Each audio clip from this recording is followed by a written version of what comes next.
किया बिना आश्रम का कार्य किया करते थे।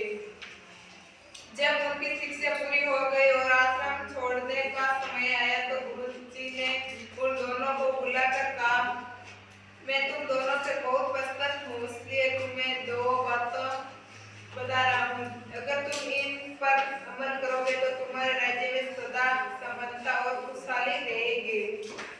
काय कारण बताओ, एक बार समझ आया? हाँ। ध्यान दो, कौन देगा बताओ पहले तो। मैं पेन कैसा है? बड़ा किससे बैठी से गाइए। दोनों राजकुमार एक साथ बोले, हम आपकी आज्ञा अवश्य मानेंगे। गुरुजी मुस्कुराकर बोले, तुम दोनों जहाँ तक हो युद्ध टालने की कोशिश करना और ऐसा का मार्ग अपनाना, सदा प्रकृति की रक्षा करना।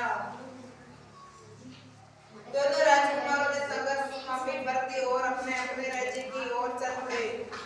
शांतनु ने कुछ दिन तक तो गुरुजी की आज्ञा का पालन किया, परंतु राजा बनते ही उसने शिकार पर जाना शुरू कर दिया।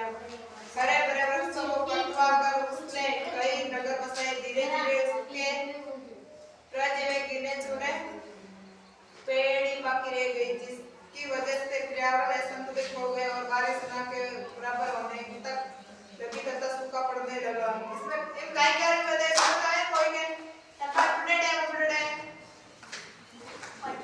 पढ़ने देख सकता, मतलब वर्षा कम होने कारण ज्यादा पेड़ पौधा लगाने वाले बताए गए।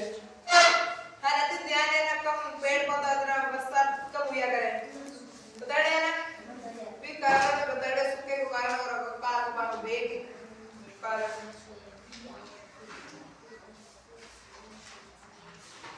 वहीं दूसरी ओर अमृत को अपना वतन याद था।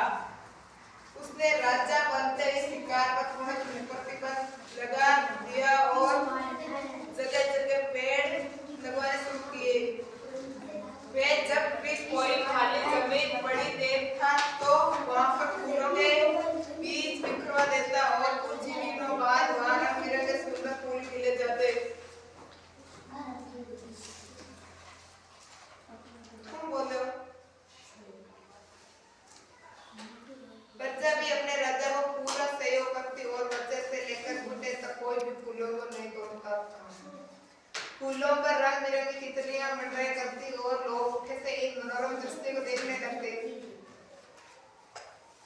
अमृत एक दिन दरबार में बैठा हुआ अपनी प्रजा के बारे में बात कर रहा था कि तभी एक दूत दौड़ता हुआ आया और बोला, महाराज, राजा ने कहा हमारे यहाँ पर आक्रमण करने की योजना बनी है और वे अपनी विशाल सेना से युद्ध करने के लिए 2 दिन में आ जाएगा।